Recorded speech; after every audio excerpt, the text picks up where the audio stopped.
we have the Gay Wedding Expo, which is an area where people who are recognizing, we have a lot of same-sex marriages, a lot of commitments, and I know Connecticut, Vermont, Massachusetts, and this is the general area.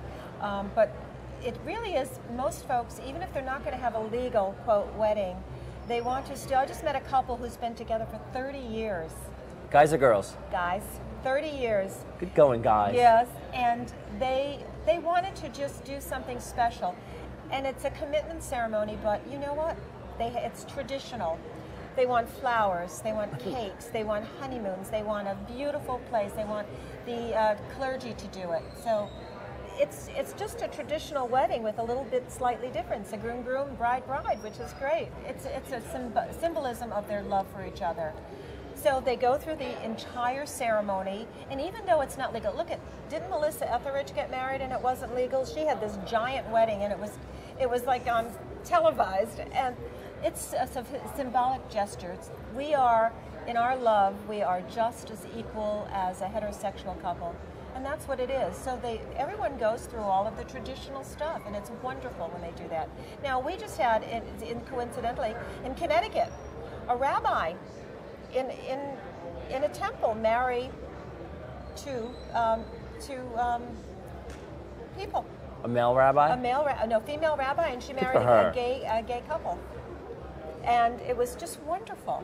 But let's go back again. I really want to ask that question. We've got the Gay Marriage Expo happening here in 2006 in New York, which is not a legal activity, but yet you've been able to generate a group of commerce and vendors to come in and fill this space for an activity that's not even legal.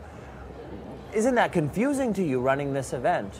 No. I mean, what do you think is going to bring marriage equality to an actual reality here in New York, past the commerce level that we're seeing today? I think the more people who are in favor of it, the more positive light it receives. I think that's what's going to really make the change. Because you need that kind of a change. It doesn't happen overnight, and it certainly doesn't happen with a small group of people. You've got to broaden your horizons. And we have a lot of the nonprofits here, Empire State for Equal Rights. They are certainly in favor of gay marriage. We have marriage equality here. They are so in favor of it. But I think the more people who are aware of it, the more people who find it to be just part of the norm, I think the better off it's going to be. So it gives people an opportunity to reach out and to start doing it. And you know when you start doing something, how it catches on? Yeah. Okay, so that could happen here too. I don't really know what the legal ramifications are. You know, I'm not the one to ask because I'm not involved in that, but I do know that when you start something, it starts the snowball rolling and it becomes part of the norm.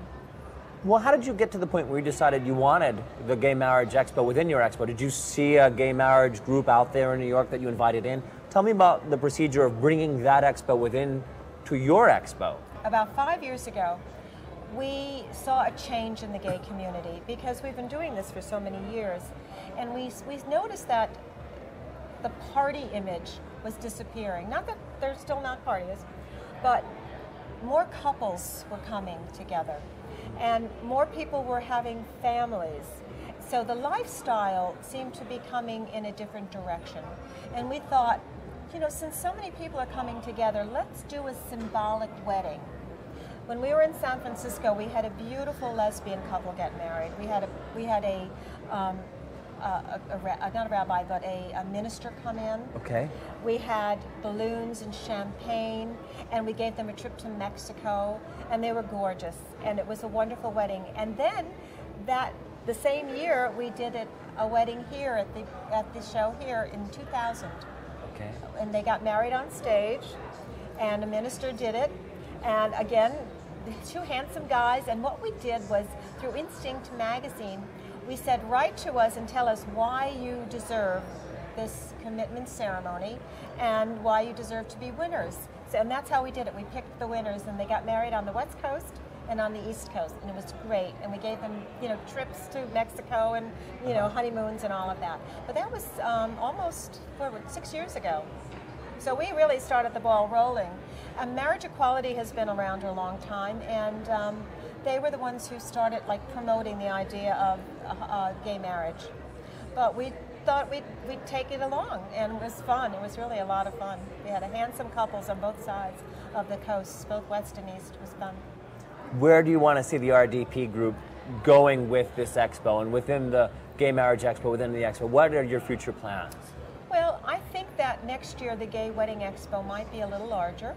Why do you think that? Well, because I think more and more people are recognizing that couples getting married want the traditional trappings of a wedding. Trappings? Right. Can we try to find another word? All right, the traditional... It sounds like glue on a mouse. Yeah, I want the trappings of a wedding. Trappings, you know, the cakes and the flowers and the amenities of a wedding. The amenities, yes, okay, amenities, trappings, trappings. You know. I've been married 3 times, so I know it. Like, so you have the right to call it the trappings of a wedding. Exactly.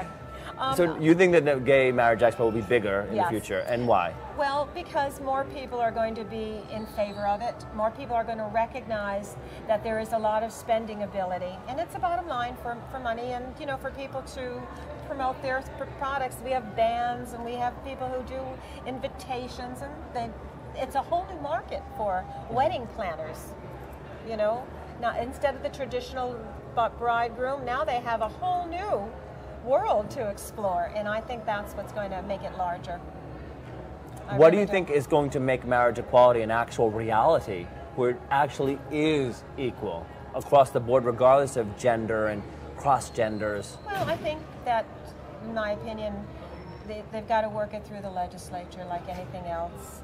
But, you know, the squeaky wheel gets the grease, and I think that the more people who are in favor of it, the more organization, the more lobbyists, I think you're going to see it change. I've seen it in a few states already. What states? Connecticut. They have a commitment ceremony, and it's legal. They have, the gay community has the same rights, etc. And they are now trying to promote the actual gay marriage in Connecticut. In Massachusetts is a reality, Vermont is a reality.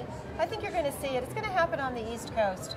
When? I don't know. Charmaine, when? I don't know. I don't know. I wish I knew. It would be great for me. I could predict the future. I don't know. But as far as the show is concerned, every year we have something different. We'll always have the Gay Wedding Expo. We'll always have the Passport Travel Show within our show because they have such wonderful places. And every year we like to grow, and we like to do something a little different. Is the Gay Marriage Expo telling the LGBT community to conform to heterosexual standards? Because we've got that group in our LGBT community that says, well, I don't want to do what the straight people are doing. I guess it's everybody for themselves then. Everybody has the right to do whatever they want, whether they agree with it or not. But I have seen most of my friends who are gay, they really do want to see marriage. And I want to see it legal. I would like to, for them, you know, why not? That's the question. Why not?